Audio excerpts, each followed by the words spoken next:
तो यहां पर गवर्नमेंट की कोई लाइबिलिटी नहीं है कि वो इसको वापस करवाए, यहां पर नहीं है। जबकि आपको दूसरी साइड आपको दिख रहा है, थोड़ी ही देर में आपको यहां पर दिख रहा है, तो आपको ये वापस करवाने हैं, ये गवर्नमेंट की लाइबिलिटी है। Hello and welcome to explore academy.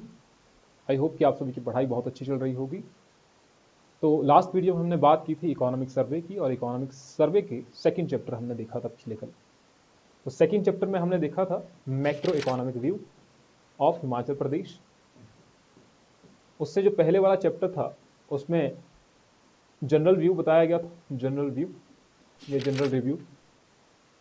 आज हम कवर करने जा रहे हैं थर्ड और फोर्थ चैप्टर। थर्ड चैप्टर में आता है आपका पब्लिक फाइनेंस एंड टैक्सेशन, और फोर्थ चैप्टर में आता है आपका साइंटिफिक रिसर्च एंड इनोवेशन। इसके साथ साथ में ही, क्योंकि आज जो पब्लिक फाइनेंस है, इसके साथ साथ में जैसे पब्लिक फाइनेंस में बहुत सारी चीज़ें आती हैं, नॉन टैक्स है, टैक्स है, ग्रांट्स एंड एड्स हैं, रेवेन्यू एक्सपेंडिचर है, रेवेन्यू रिसीट्स हैं, इस तरीके की टर्म्स आती हैं। तो इन टर्म्स को अच्छे से समझेंगे। इसको समझने के लिए हमें बजट को बनाने की प्रक्रिया को समझना पड़ेगा, क्योंकि बजट भी हाल ही में पेश हो चुका है, और आप सभी ने हो सकता है अभी तक बजट पढ़ भी लिया होगा। अगर आपने नहीं पढ़ा है तो बजट पर भी वीडियो 1-2 दिन में आपको यूट्यूब पर मिल जाएगी। तो हम देखेंगे कि बजट में क्या क्या प्रावधान होते हैं। रेवेन्यू रिसीट्स होती हैं, रेवेन्यू एक्सपेंडिचर होता है, कैपिटल रिसीट्स होती हैं, और कैपिटल एक्सपेंडिचर होता है। वो क्या होता है, उसमें क्या क्या चीज़ें आती हैं, वो भी हम साथ में डिस्कस करेंगे। थोड़ा सा ओवरव्यू उसका लेंगे, लेकिन मेजर जो फोकस होगा वो आपका इकोनॉमिक सर्वे पर ही होगा। लेकिन हमें वो चीज़ें समझनी पड़ेंगी, तभी हमें इकोनॉमिक सर्वे भी समझ में आ सकता है। ऐसे ऊपर ऊपर से नहीं पढ़ा जा सकता है, ठीक है। तो जो इस चैनल पर नए हैं वो वीडियो को लाइक और चैनल को शेयर ज़रूर करें, और चैनल को सब्सक्राइब भी कर दें। तो बिना किसी देरी के शुरुआत करते हैं। तो पहला ही आपका पब्लिक फाइनेंस एंड टैक्सेशन। देखिए, हर एक चैप्टर के पहले आपको कुछ ऐसी की हाइलाइट्स मिलेंगी, और उसकी हाइलाइट्स में आपको ये देखने को मिल जाएगा कि उस चैप्टर में क्या डिस्कस होने वाला है। तो सिंपल सी बात है, पब्लिक फाइनेंस में यहां पर क्या बात हो रही है कि grants in the centre, grants from the centre is the highest percentage of revenue receipts. तो क्या कहा गया है, रेवेन्यू रिसीट्स कहा गया है। अब ये रेवेन्यू रिसीट्स क्या होती हैं, इसके बारे में थोड़ी देर में चर्चा करते हैं। Followed by state own tax revenue. According to the financial projection, the grant from the centre will be around 4% point lower in financial year 2022-23। And we have, ये बीई क्या था, पिछले कल हमने डिस्कस किया था, बीई यानी कि बजट एस्टीमेट। जो पिछले बार जो बजट बनाया गया था उसमें कुछ एस्टीमेट्स लगाए गए होंगे कि अगली बार के लिए प्रावधान कुछ ये किए जाएंगे, तो वो आपका बजट एस्टीमेट्स हो गया। और रिवाइज एस्टीमेट्स क्या हुआ कि बजट एस्टीमेट के प्रावधान जो किए गए थे, जो टारगेट रखे गए थे, वो कहाँ तक पहुंचे, कितने फुलफिल हुए, तो वो होते हैं आपके रिवाइज एस्टीमेट्स। तो ये हमने पिछले कल देख लिया था। जिसने अभी तक पहली वीडियो नहीं देखी है तो वो आई बटन में जाकर के उसको पहली वीडियो मिल जाएगी। Then state revenue receipts.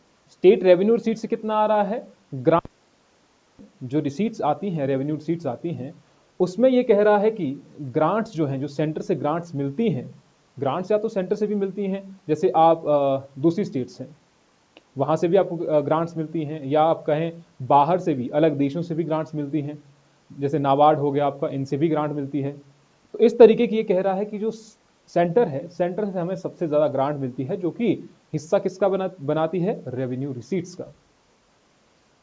Then we have economic services which are included electricity, gas and water supply has consistently highest percentage, that is 59.9% of non-tax revenue of the state। क्या कहा गया है, नॉन टैक्स रेवेन्यू। अब ये क्या होता है, एक तो आपने टैक्स रेवेन्यू तो आपने सुना है कि टैक्स से कुछ ना कुछ जनरेट हो रहा है, तो आपने उसको रेवेन्यू मान लिया कि टैक्स हमने लगाया था, इनडायरेक्ट टैक्स हो चाहे डायरेक्ट टैक्स हो। लेकिन ये कह रहा है non tax, non tax revenue. तो ये नॉन टैक्स क्या होता है, ये भी आ जाएगा, क्योंकि ये अभी हाईलाइट्स हैं। Then we have total expenditure of the state government was estimated to be 51,365 crore, out of which 40,279 crore, that is 78.42%, was earmarked for revenue expenditure, followed by the capital expenditure। Revenue expenditure ज्यादा होता है, obvious सी बात है, capital expenditure कम होता है। Then we have total committed expenditure, the depth, और ये डेप्थ के बारे में भी आपको इसी में देखने को मिलेगा। तो ओवरऑल सी बात कहें जो हमें यहां से जानने के लिए ज़रूरी है, एक तो आपका कि कौन कौन से इसमें जो टैक्स है, नॉन टैक्स है, इसमें बेसिकली परसेंटेज चेंज बताया है कि कितना परसेंट चेंज हुआ है पिछले साल कितना था, इस साल कितना चेंज हुआ है, तो वही हम इस टॉपिक में पढ़ेंगे। तो सबसे पहले आपको इसी में देखने को मिलेगा introduction about the public finance, कि पब्लिक फाइनेंस क्या होता है। अब देखिए यही जो चीजें हैं वो आपके मेंस के लिए रेलेवेंट हो जाती हैं। ऐसा नहीं है कि आपको मेंस के लिए अलग से बहुत कुछ प्रिपेयर करना पड़ता है, इसी टॉपिक में से इकोनॉमिक सर्वे में से ही हो सकता है वहां पर सिंपली पूछा जाए कि पब्लिक फाइनेंस के बारे में ही पूछा जा सकता है। तो पब्लिक फाइनेंस किससे रिलेटेड है, तो public finance relate to the collection of taxes by the government from taxable entities under the jurisdiction of the state and use of the tax receipts toward the production and distribution of public goods and services। तो क्या कह रहा है कि जो public finance है वो related है कलेक्शन ऑफ टैक्सेस फ्रॉम, जो गवर्नमेंट टैक्स कलेक्ट कर रही है, जिस पर टैक्स लगाया जा सकता है, जहां तक स्टेट गवर्नमेंट की ज्यूरिसडिक्शन है, तो उस ज्यूरिसडिक्शन के अंतर्गत जिन लोगों पर स्टेट के द्वारा टैक्स लगाए जा रहे हैं और उस टैक्स का प्रयोग करके फिर वो कई गवर्नमेंट स्कीम चला रही हैं, डेवलपमेंट एक्टिविटीज कर रही हैं, तो वो आपका पब्लिक फाइनेंस के अंतर्गत आता है। Resource generation, resource allocation and expenditure management are essential components of public finance management. अब हो सकता है घर में भी इस तरीके का होता हो, जब घर में भी पैसा आता हो, पब्लिक फाइनेंस या समझ लीजिए प्राइवेट फाइनेंस से समझ लीजिए, प्राइवेट फाइनेंस यानी कि आपके घर में ही समझ लीजिए, तो आपके घर में जो पैसा आता है आपके पिताजी कुछ ना कुछ डिस्ट्रीब्यूट करते हैं कि भैया ये तुम्हारी फीस है, ये हम दूसरे लड़के के लिए घर बना रहे हैं, ये उसके लिए पैसा एलोकेटेड है, ये बेटी की शादी के लिए है, ये हम खेत पर पैसा लगाएंगे। तो अलग अलग तरीके से पैसों को डिस्ट्रीब्यूट किया गया है, तो वही है आपका फाइनेंस। बस यहां पर है पब्लिक फाइनेंस, जहां पर आप लोगों पर पैसा लगा करके, जनता से पैसा लगा करके अलग अलग एक्टिविटीज करते हैं। Development challenges like healthy housing conditions, safe water supply and waste management are the best understood at ground level. For this purpose, various development functions are devoted to local bodies to take care of the region specific development needs. However, with the low revenue mobilization capacity, local bodies are heavily dependent on transfer from the state government to fund their various needs. तो ये तो local bodies को पैसा कहाँ से मिलता है, they are heavily dependent on state government. Then we have states funds play an important role in the growth of economy. तो स्टेट के जो फंड है वो बहुत ही इंपॉर्टेंट रोल करते हैं, कहां पर, growth of states economy. Expenditure on physical and human capital formation is prerequisites for sustained development. Despite geographical disadvantage, the state has been orienting its limited fiscal resources on development needs of the economy. क्योंकि जो state है, state के पास तो जो resources हैं वो तो बहुत लिमिटेड है। अब जब लिमिटेड सोर्सेज हैं और वांट्स जो है, या हम कहें कि लोगों की चाह बहुत ज़्यादा है, लोगों को बहुत ज़्यादा चाहिए, लेकिन रिसोर्सेज तो उतना ही है, मिलेगा तो उतना ही, उससे ज़्यादा तो नहीं मिल सकता है। खैर, अब देखिए जब हमारी आवश्यकताएं ज़्यादा हो जाएंगी, रिसोर्सेज कम होंगे, रिसोर्सेज कम है, ऑब्वियस सी बात है हमारे पर डेप्थ बढ़ जाएगा। घर की ही बात ले लें, अगर घर में खर्च ज़्यादा हो गए, बेटी के शादी में या बेटे की शादी में पैसा खर्च ज़्यादा हो गया, तो पिताजी कहीं से कहीं ना लोन लेंगे। तो वही बात यहाँ पर भी हो गई कि अब फिस्कल प्रोफाइल ऑफ हिमाचल प्रदेश क्या है, कि जहां पर आपने पैसा कहीं और से लिया था अपनी आवश्यकताओं को पूरा करने के लिए। Fiscal profile broadly comprises receipts, expenditure and डेब्ट ऑफ द स्टेट। क्या क्या बोल रहा है ये फिस्कल प्रोफाइल में, एक तो आपका रिसीट्स है कि पैसा कहां से आ रहा है, एक्सपेंडिचर पैसा कहां पर जा रहा है, एंड डेब्ट ऑफ द स्टेट। उस आने और जाने में हो सकता है बीच में कहीं पर आपने और पैसे लिए, आपको जरूरत थी 10 लाख रुपए की, ठीक है, 10 लाख रुपए आपने इन्वेस्ट करने हैं कहीं पर, लेकिन आपके पास हैं 5 लाख रुपए, 5 लाख रुपए हैं आपके पास, तो 3-4 लाख या 5 लाख आपने कहीं और से ले लिए, तो वो डेप्ट हो गया। या आपके पास अगर मान लीजिए 10 लाख की जरूरत है और आपके पास 8 लाख रुपए हैं, तो 2 लाख आप कहीं से लोन लेंगे, तो वो हो गया आपका डेप्ट ऑफ द स्टेट। एक इंडिविजुअल के केस में मैं आपको समझाने की कोशिश कर रहा हूं, तो वही यहां पर है। The state governments receipts comprises revenue receipts and the capital receipts from the various sources, whereas public expenditure comprises revenue and capital outlays. ध्यान से समझिएगा इसको, क्योंकि बहुत सारे यहीं पर कंफ्यूज हो जाते हैं कि हमें ये समझ में नहीं आ रहा है, इसको छोड़ देते हैं। इसको छोड़ना नहीं है, अभी आपको थोड़ी देर में समझ आ जाएगा कि ये कैपिटल रिसीट्स, एक्सपेंडिचर, ये क्या क्या चीजें हैं, उतनी डिफिकल्ट है नहीं।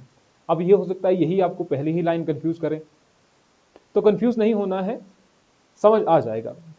fiscal indicators of the state government mobilizes financial resources through direct and indirect non-direct revenue share of the central taxes and grants in aid। अब देखते हैं जरा इन सभी का मतलब आखिरकार क्या होता है। यहां पर जाने से पहले हम इन सभी का मतलब देख लेते हैं कि आखिरकार इनका मतलब क्या होता है। ठीक है, पहले हम बजट को बनने की प्रक्रिया को देखते हैं कि बजट को कैसे बनाया जाता है, क्योंकि वहीं से आपको ये चीजें क्लियर हो जाएंगी। देखिए बजट, अब एक तरफ मैं यहां पर लिख रहा हूं रेवेन्यू, एक तरफ रेवेन्यू आएगा और दूसरी तरफ यहां पर मेंशन कर रहा हूं कैपिटल। एक तरफ आपका रेवेन्यू हो गया, दूसरी तरफ आपका कैपिटल हो गया। इसे कैपिटल बजट भी कहते हैं बाद में जाकर के। और ये आपका रेवेन्यू हो गया, यहीं से आपका रेवेन्यू एक्सपेंडिचर निकलता है। जो एक्सपेंडिचर रेवेन्यू डेफिसिट जो है वो भी आपको यहीं से निकलता है। किस तरीके से, देखिए, तो दो चीजें आपके सामने हो गई। पहले आपने दो चीजें डिफाइन की कि बजट में एक तो आपका रेवेन्यू होता है, दूसरा आपका कैपिटल होता है। यहां पर रेवेन्यू में देखिए, रेवेन्यू को फर्दर हम डिवाइड करते हैं दो भागों में, पहला रिसीट्स और दूसरा एक्सपेंडिचर। रेवेन्यू में कह रहा है कि पैसा जो है, पैसा आखिरकार कहां से आएगा और ये पैसा कहां पर जाएगा, यही तो चीजें कह रहे हैं। अब पैसे आने की जो प्रक्रिया है, पैसा जो आएगा वो तो हो सकता है या तो टैक्सेस से आए, टैक्स रिसीट से आए, या हो सकता है वो नॉन टैक्स रिसीट से आए। जो पैसा आएगा, ध्यान से देखिएगा इसको, जो पैसा आ रहा है बजट को बनाने के लिए, वो हो सकता है या तो वो आपके पास टैक्स के थ्रू आए, जैसे आप कहते हैं टैक्स रिसीट्स। दूसरा हो सकता है वो आपके पास इस तरीके से आए, नॉन टैक्स रिसीट्स। इस तरीके से भी आ सकता है। तो टैक्स जो है वो भी फर्दर दो तरीके का होता है। टैक्स दो तरीके का ही होता है। कैसे होता है, या तो वो डायरेक्ट टैक्स होगा या तो वो इनडायरेक्ट टैक्स होगा। डायरेक्ट टैक्स में जैसे कि इनकम टैक्स, इनडायरेक्ट टैक्स जैसे कि जीएसटी, तो वो सिंपली आप यहीं पर मेंशन कर सकते हैं, जैसे कि फॉर एग्जांपल इनकम टैक्स, और यहां पर इनडायरेक्ट टैक्स में क्या देख सकते हैं आप, फॉर एग्जांपल जीएसटी। दूसरा है आपके पास नॉन टैक्स रिसीट्स।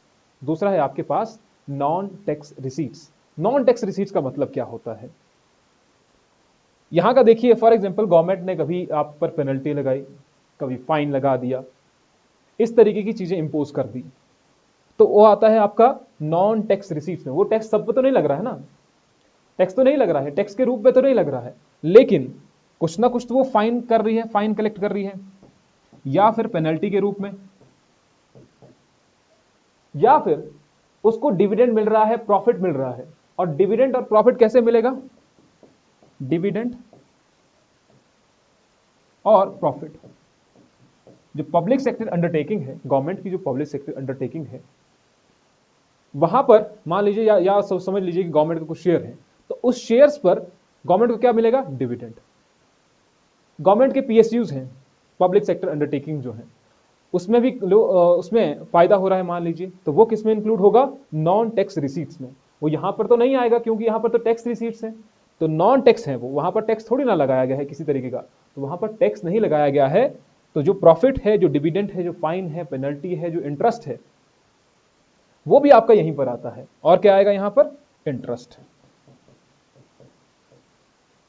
और ये इंटरेस्ट किस पर, मान लीजिए गवर्नमेंट ने लोन दिया है, तो लोन पर कुछ ना कुछ इंटरेस्ट आएगा गवर्नमेंट को, तो इंटरेस्ट रिसीट्स जो है वो भी किस में आएंगी, नॉन टैक्स रिसीट्स में आएंगी। तो यहां पर सिंपल तरीके से क्या क्या चीजें होंगी, interest, fine, penalty, dividend, profit and grants. Grant से भी कुछ ना कुछ पैसा ही आ रहा है गवर्नमेंट के पास, ग्रांट्स के रूप में गवर्नमेंट के पास कुछ पैसा आ रहा है, तो वो आएगा यहां पर आपके नॉन टैक्स रिसीट्स में। तो हमने यहां पर देखा कि रिसीट्स थी जहां से आपको पैसा, गवर्नमेंट के पास पैसा जहां से आएगा, तो आपके पास पैसा मान लीजिए एक तो डायरेक्ट टैक्स आया, टैक्सेस से आया। टैक्सेस दो तरीके के हो सकते हैं, डायरेक्ट टैक्स हो सकता है, इनडायरेक्ट टैक्स हो सकता है। डायरेक्ट टैक्स यानी कि आपका इनकम टैक्स, इनडायरेक्ट टैक्स यानी कि जीएसटी या कस्टम ड्यूटी। नॉन टैक्स की बात करें तो जहां पर टैक्स नहीं लगाया जा रहा है लेकिन पैसा गवर्नमेंट ले रही है, तो जैसे कि आप पर फाइन लगा दिया, जैसे कि पेनल्टी लगा दी, इंटरेस्ट हो गया, ग्रांट्स हो गई, डिविडेंड हो गया, प्रॉफिट हो गया, तो ये आते हैं आपके नॉन टैक्स रिसीट्स में। ठीक है जी। अब देखिए रेवेन्यू रिसीट्स और रेवेन्यू एक्सपेंडिचर। अब गवर्नमेंट जो है वो कहां पर एक्सपेंडिचर कर रही है, यहां पर खर्चा कर रही है, यहां पर खर्चा कर रही है। रेवेन्यू एक्सपेंडिचर में जब खर्चा किया जाएगा तो वो आपको दिखेगा नहीं,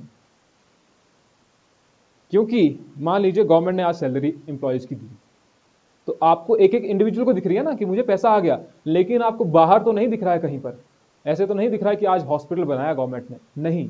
तो यहां पर खर्चा होगा लेकिन वो दिखेगा नहीं। जैसे कि गवर्नमेंट जो एक्सपेंडिचर कर रही है, किस किस पर एक्सपेंडिचर कर रही है, जैसे कि आपकी सैलरीज हो गई, जैसे कि पेंशन, सैलरीज हो गया है, आपका पेंशन हो गया है, फिर आपका सब्सिडीज हो गई हैं,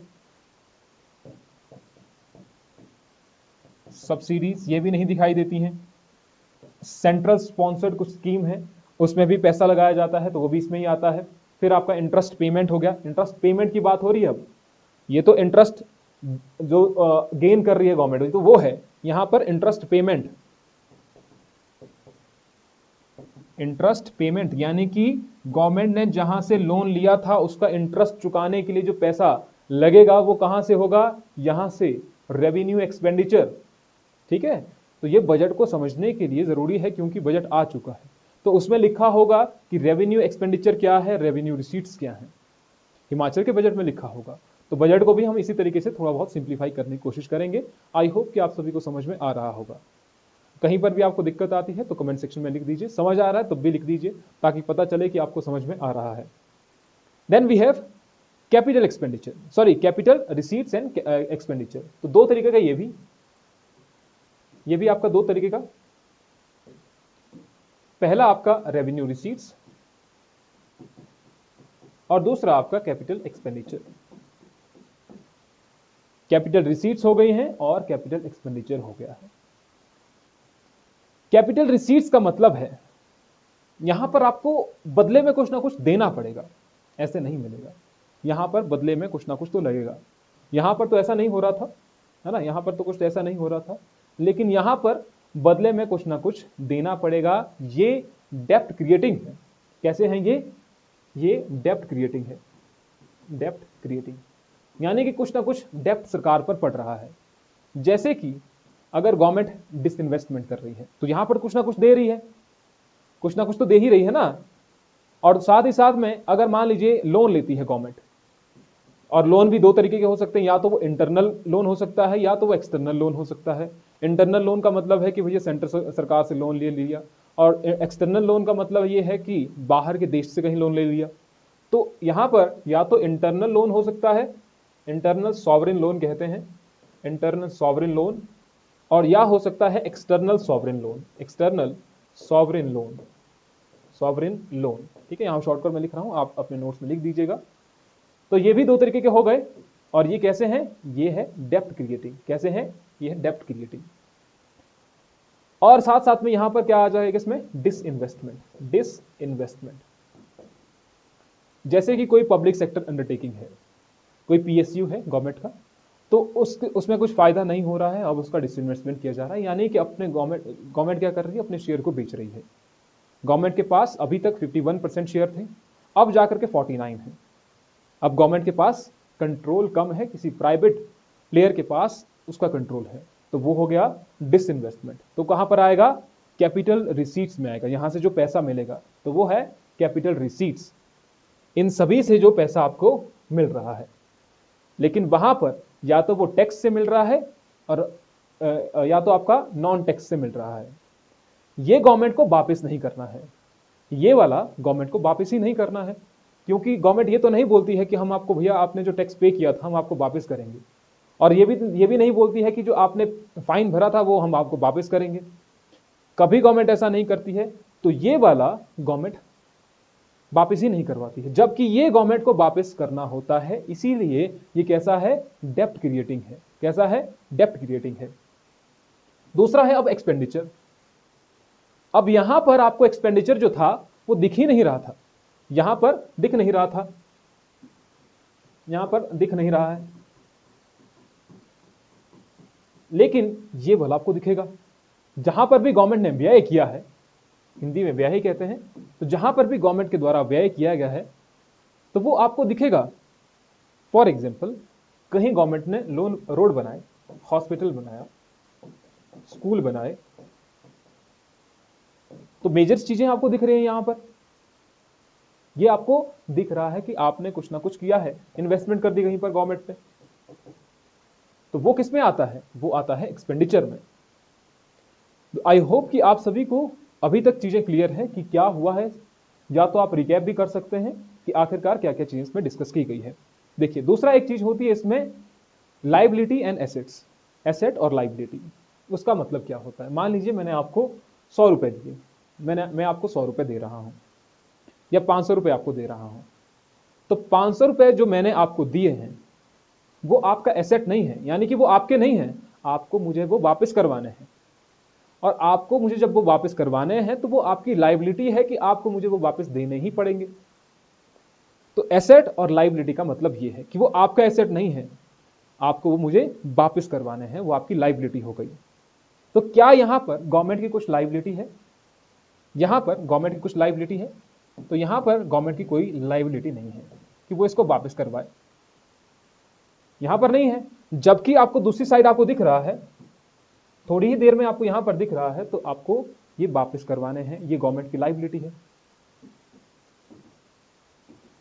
अब यहां पर किसी एसेट का क्रिएशन हो रहा है, यहां पर जो पेंशन दे दी, पैसे दे दिए, वो दे दिए, उससे कुछ हुआ तो नहीं, हॉस्पिटल तो नहीं बना, स्कूल तो नहीं बना, तो वहां पर कोई एसेट बना नहीं, यहां से कोई भी आपका एसेट नहीं बना, no asset creation.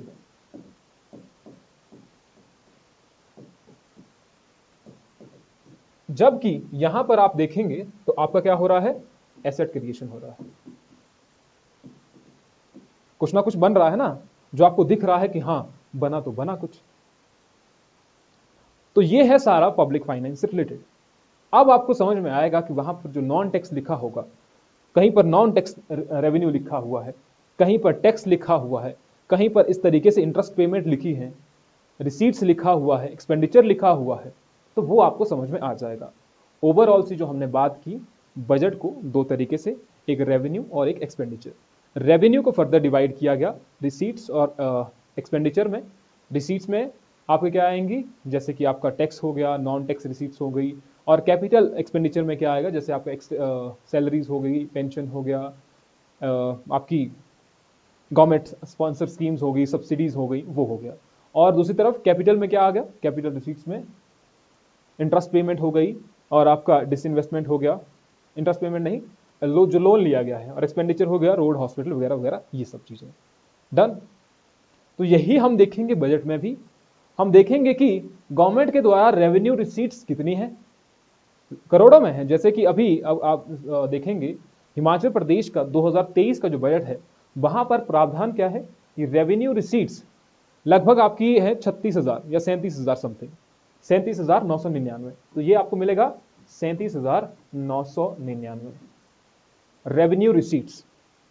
Revenue expenditure में आपको लिखा मिलेगा 42,704, यहां पर आपको लिखा मिलेगा 42,704।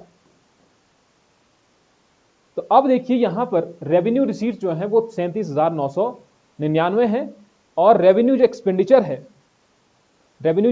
है वो आपको दिखेगा 42,704। तो इन दोनों का जो डिफरेंस होगा 37 और 42, तो वो क्या होगा आपका total revenue deficit. Total revenue deficit जब आप इसको इसमें से माइनस करेंगे, revenue expenditure minus revenue receipts, revenue expenditure minus revenue receipts, 42,704 minus 37,999, आपके पास जो वैल्यू आएगी वो आएगी 4,704 करोड़। तो हिमाचल प्रदेश का जो अभी तक का अभी जो टोटल रेवेन्यू डेफिसिट है वो कितना है, 4704 करोड़। तो हो गया सिंप्लीफाई, यहीं से आपका फिस्कल डेफिसिट भी निकल जाता है। और फिस्कल डेफिसिट क्या होता है, सॉरी, और इसी पर हम चर्चा करेंगे आगे फर्दर। जब हम बजट के बारे में पढ़ेंगे तो यही हम सब चर्चा करेंगे। डन, चलिए नेक्स्ट पे चलते हैं जरा। अब वापस टॉपिक पर आते हैं कि क्या कहा गया उसमें। मेजर फिस्कल इंडिकेटर्स, तो ये प्रीवियस ईयर का ही होगा, बजट एस्टिमेट्स का ही होगा 2022-23 का। अब आपको समझने के लिए ज्यादा क्लैरिटी मिलेगी कि 2000 यहां पर अगर लिखा हुआ होगा 2023 और 24 जो अभी बजट आया है, उन बजट के प्रावधान में आपको यहां पर लिखा मिलेगा।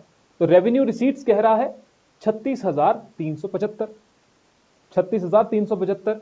और अगर बात की जाए 2023-24 की, तो यहां पर क्या लिखा मिलेगा, रेवेन्यू रिसीट्स में आपको लिखा मिलेगा 37,999, 37,999।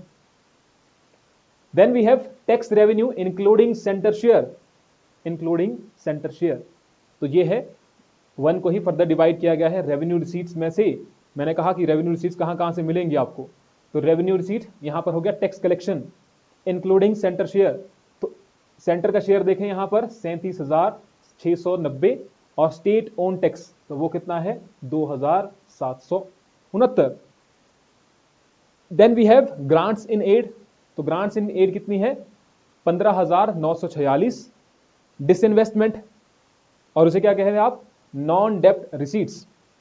कौन सी, नॉन डेप्ट रिसीट्स, डिसइन्वेस्टमेंट रिसीट्स। ओके, तो ये हो गया आपका, इसके बारे में नहीं है। रिकवरी ऑफ लोन्स, ये सब चीजें हो गई। इंटरेस्ट पेमेंट के लिए इतना पैसा दिया जा रहा है, कैपिटल एक्सपेंडिचर है इतना, रेवेन्यू एक्सपेंडिचर इतना है। तो यहां पर आपको जाने की जरूरत इतनी है नहीं, आपको सिर्फ समझना था कि ये चीजें आखिरकार क्या हैं, इनका मतलब क्या हुआ।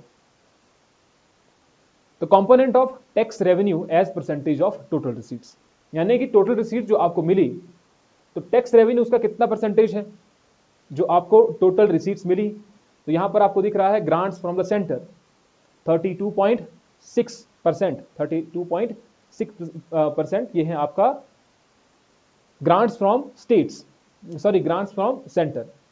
और ये बीच वाला जो आपको दिख रहा है ये आपको रिवाइज एस्टिमेट का दिख रहा है, और ये वाला आपको एडवांस एस्टिमेट्स का दिख रहा है। ए बीई, बीई का मतलब क्या हुआ, बजट एस्टिमेट्स। और 2023-24 की बात की जाए, ये 2023-24 का ही है। तो बजट एस्टिमेट यहां पर लिखा गया है, देखिए स्टेट ओन टैक्सेस, तो 16,472 लिखा हुआ है। जब आपको पीडीएफ मिलेगी तो पीडीएफ से आप देख सकते हैं। और ये जो पीडीएफ है ये आप या तो हमारी एप्लीकेशन से आप डाउनलोड कर लीजिए, जिसका लिंक आपको डिस्क्रिप्शन में मिल जाएगा, या तो फिर आप हमारे टेलीग्राम पर भी देख सकते हैं, जिसका लिंक आपको डिस्क्रिप्शन में मिल जाएगा, वहां से आप ज्वाइन कर सकते हैं। तो सेंटर ट्रांसफर इंक्लूडिंग, जो सेंटर हमें ट्रांसफर करती है, अभी भी गवर्नमेंट कह रही है कि सेंटर के पास हमारा पैसा है कि भैया लेजिस्लेटिव असेंबली ने बिल भी पास कर लिया है कि आपको पैसा देना पड़ेगा, क्योंकि सेंटर के पास पैसा है। अभी तक सेंटर ने पैसा नहीं दिया है, उस वजह से स्टेट को प्रॉब्लम भी फेस करनी पड़ रही है। तो ये कह रहा है कि central transfer including central taxes of which share in central taxes and central transfer. जो टैक्सेस सेंटर भी कलेक्ट करती है, एक होता है सीजीएसटी, एसजीएसटी भी होता है ना, सीजीएसटी और एसजीएसटी, इस तरीके से। तो जो टैक्सेस हैं वो या तो सेंटर के पास भी होते हैं और स्टेट के पास भी होते हैं कुछ। वहां से कितना पैसा है, 18,130, जबकि आप स्टेट ओन टैक्सेस देख रहे हैं 16,472। तो यानी कि स्टेट ओन टैक्सेस कम है और 18,000, ये 16,000 है, ये 18,000 है। इसका मतलब सेंटर ट्रांसफर जो है वो आपको ज्यादा दिख रहे हैं। तो टोटल रेवेन्यू रिसीट्स 37,999 2023-24 के बजट में। कौन सा, लेटेस्ट जो बजट है। Grants from the centre is the highest percentage of revenue receipts followed by the state own taxes.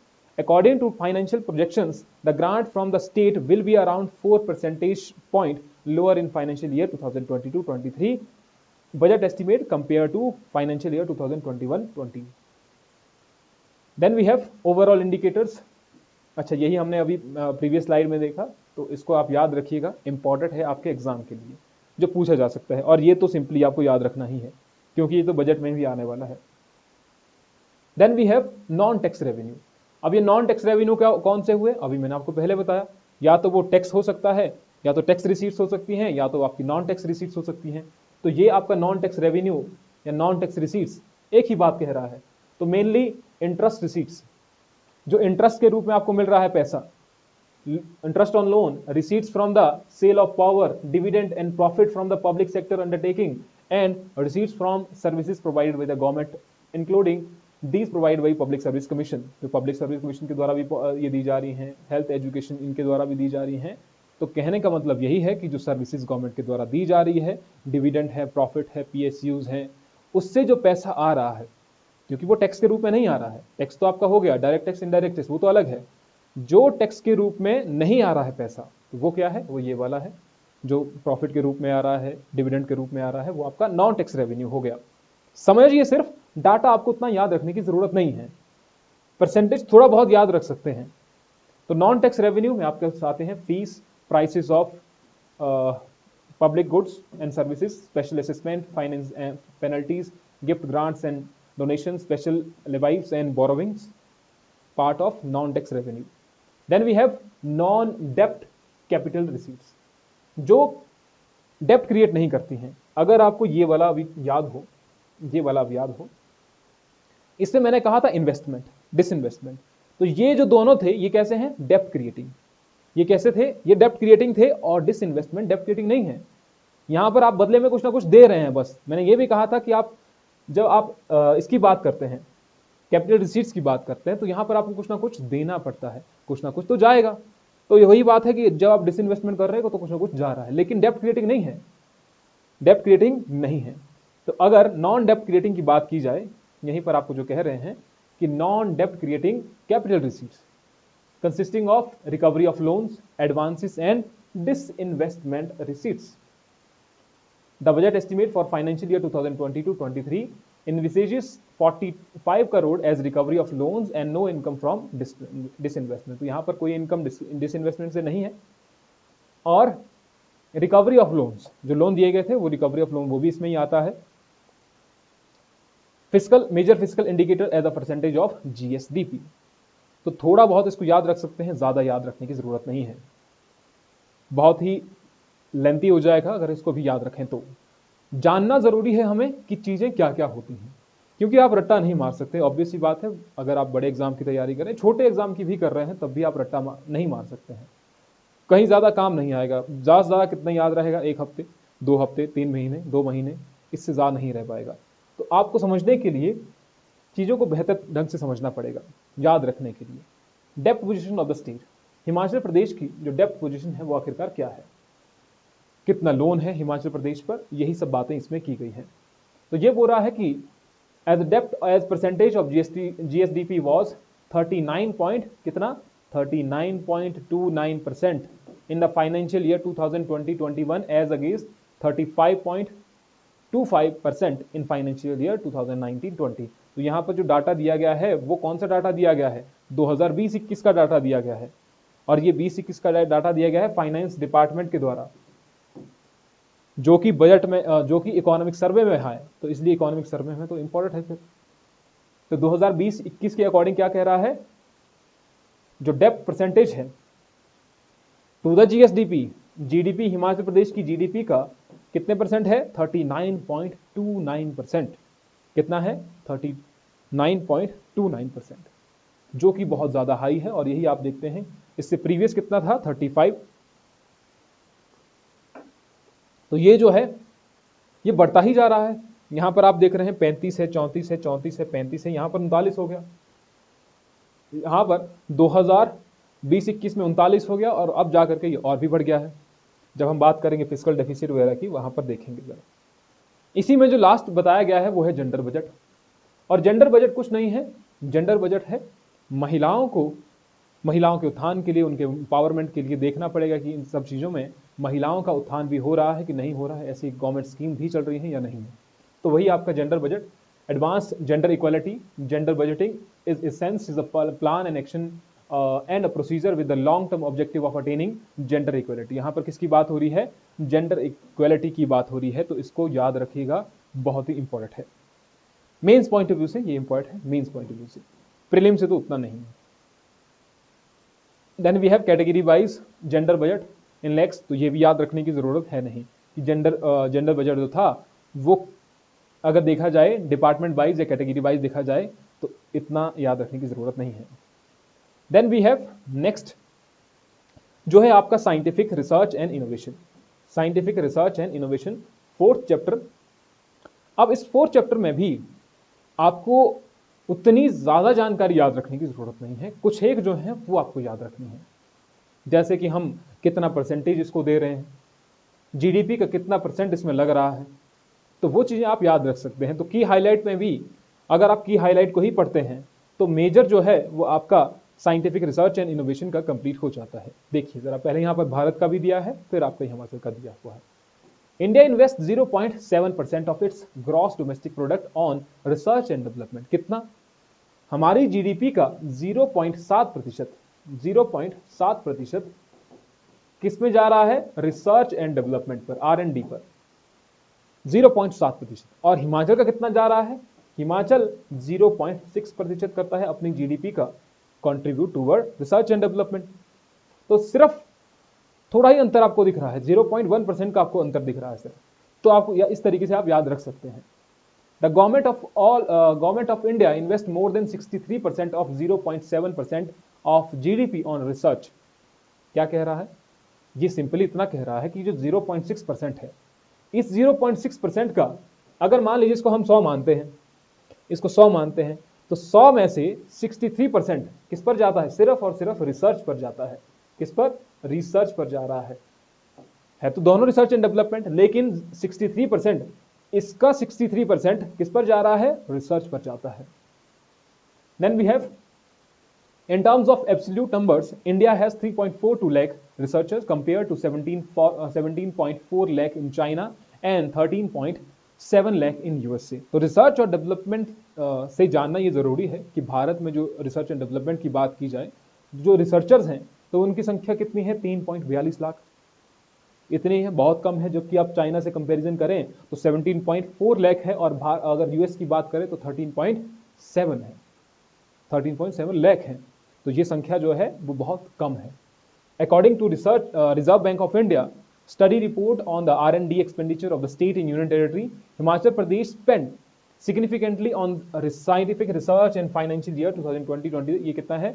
0.6%। यहाँ पर डाटा जो दिया गया है वो फाइनेंशियल ईयर 2018-19 का दिया गया। देखिए तो 18 से 19 का है, लेकिन आपको याद रखना है क्योंकि लेटेस्ट जो डाटा है आपके पास उसमें यही दिया गया है। अब इससे आगे वाला डाटा तो कहीं से नहीं निकाल सकते हैं क्योंकि गवर्नमेंट ने ही ये डाटा दिया हुआ है। अब जब गवर्नमेंट कह रही है कि 2018-19 का ये डाटा है जो फाइनेंस जो आपके रिजर्व बैंक ने दिया हुआ है, तो इससे लेटेस्ट डाटा कहां से लाएंगे? फिर आपको यही याद रखना पड़ेगा। हेड वाइज देखें तो अलग अलग सेक्टर वाइज देखें तो आपको क्या है? Medicine and public health and agriculture research and education are most prioritize heads in which expenditure of 678 crore and 243 crore is pumped in financial year 2022-23, और R&D on the revenue account is expected to be 943 crore in financial year 2022-23 and on the capital account is 2.8। इसके लिए एक scheme चलाई गई है government के द्वारा, ये याद रखना है कौन सी है? मुख्यमंत्री शोध प्रोत्साहन योजना। मुख्यमंत्री शोध प्रोत्साहन योजना was announced in the financial year 2022-23। तो 2022-23 की बात करें तो एक गवर्नमेंट स्कीम चलाई गई है, कौन सी? मुख्यमंत्री शोध प्रोत्साहन योजना। तो यानी कि शोध करने के लिए कुछ ना कुछ यहाँ पर हेल्प करना। तो यहाँ पर मंथली फेलोशिप दी जा रही है 3,000 रुपए की रिसर्च स्कॉलर के लिए। कितनी? 3,000 रुपए रिसर्च स्कॉलर के लिए कि आप रिसर्च कीजिए। तो कंपैरिजन है अलग अलग देशों का, तो ये आप याद रख सकते हैं कि इंडिया जो है वो कितना कर रहा है? 0.7% ऑफ इट्स जीडीपी। और अगर बात की जाए हिमाचल प्रदेश की तो यहां पर आएगा 0.6%, India 0.7%, United state of America 2.8%, Japan 3.28% and Israel. तो इस चीज को आप याद रखिएगा। देन वी हैव, ये पिक्चर थोड़ी सी ज़्यादा अच्छी लगी और यही आप मेंस में भी यूज़ कर सकते हैं अगर रिसर्च एंड डेवलपमेंट से कुछ क्वेश्चन आता है। तो जहाँ पर आप पैसे से कर रहे हैं रिसर्च, और रिसर्च से पर नॉलेज गेन कर रहे हैं, और नॉलेज से आपके पास इनोवेशन आ रही है, नई नई इनोवेशन आएगी, और इनोवेशन से फिर से आप पैसा बनाएंगे। यही सब चीज़ें हर एक चीज़ में होती हैं। अगर आप रिसर्च करेंगे किसी चीज़ में, अगर यहीं से आप शुरुआत करेंगे, रिसर्च करेंगे, पढ़ाई करेंगे, अच्छी पढ़ाई करेंगे, तो नॉलेज आपके पास आएगा। जब आपके पास नॉलेज आएगा तो आप उससे कुछ इनोवेटिव करेंगे, सरकारी जॉब लेंगे, उसमें भी हो सकता है बहुत अच्छा ये करें, आप अच्छी पोजीशन लें, तो वो जब करेंगे तो आपके पास पैसा ऑटोमेटिकली आएगा। जब पैसा ज़्यादा आएगा फिर आप कुछ घर बनाएंगे, कुछ ज़मीन खरीदेंगे, बहुत सारी चीज़ें होंगी। तो ये वाला जो डायग्राम है ऑब्वियस सी बात है सभी के लिए ही लागू होता है ना। इन द स्टेट गवर्नमेंट, ये वाले जो इंस्टीट्यूट हैं अलग अलग हैं, ये आपको याद रखने हैं। तो ये मैंने यहाँ पर इस तरीके से कर दिए हैं, ये आपको देखने हैं। जब भी आप देते हैं एग्जाम, क्लर्क का, कांस्टेबल का, गार्ड का एग्जाम देते हैं, तो ये यहाँ से डायरेक्टली आ जाते हैं। जैसे कि पूछा जाएगा आपको Indian institute of Himalayan studies कहाँ पर है, सिंपल सा क्वेश्चन आ जाएगा, तो शिमला पूछा जाएगा। ऑप्शन में आपको दिए जाएंगे हिमाचल प्रदेश रिसर्च इंस्टीट्यूट हमीरपुर, ये वाले जो हैं सेंट्रल गवर्नमेंट इंस्टीट्यूशन है। Himalayan forest research institute Shimla में है, institute of Himalayas bio resource technology Palampur में है। तो ये आपको जानने के लिए जरूरी है, जो कि आपका इकोनॉमिक सर्वे में दिया गया है रिसर्च एंड डेवलपमेंट में। तो इसीलिए इंपॉर्टेंट है आपके एग्जाम पॉइंट ऑफ व्यू से, डायरेक्ट क्वेश्चन यहां से आपको पूछे जाएंगे। एंड नेक्स्ट वी हैव मुख्यमंत्री शोध प्रोत्साहन योजना 2019-22 जो मैं आपको बता रहा था, ये 0.6% हो गया। ये अलग अलग स्टेट्स के दिए हुए हैं, कितना परसेंट वो शेयर, कितना परसेंट वो कंट्रीब्यूट कर रहे हैं रिसर्च एंड डेवलपमेंट में अपनी जीडीपी का। Some researcher scholar in the state university did not get any financial assistance. This issue was resolved by Mukhyamantri Shodh Protsahan Yojana, which provided monthly fellowship of 3,000 to research scholar. This fellowship is available for 3 years from the date of registration. तो कितने साल के लिए है ये? 3 साल के लिए है, जिसमें 3,000 रुपए दिए जाते हैं मंथली बेसिस पर। तो इंपॉर्टेंट है आपके एग्जाम के लिए। तो आज की वीडियो को यहीं पर समाप्त करते हैं। आई होप कि आपको ये समझ आ गया होगा। नेक्स्ट वाले वीडियो में हम बात करेंगे प्रोग्रेसिव हिमाचल, जो इसका 5th चैप्टर है, और 6th चैप्टर हो गया बैंकिंग एंड फाइनेंशियल इंस्टीट्यूशंस। तो यही सब टॉपिक हम नेक्स्ट वीडियो में कवर करेंगे। जो आपके रिव्यूज हैं इनको कमेंट सेक्शन में जरूर लिखें और वीडियो को शेयर करना ना भूलें। मिलते हैं आपसे नेक्स्ट लेक्चर में। Thank you.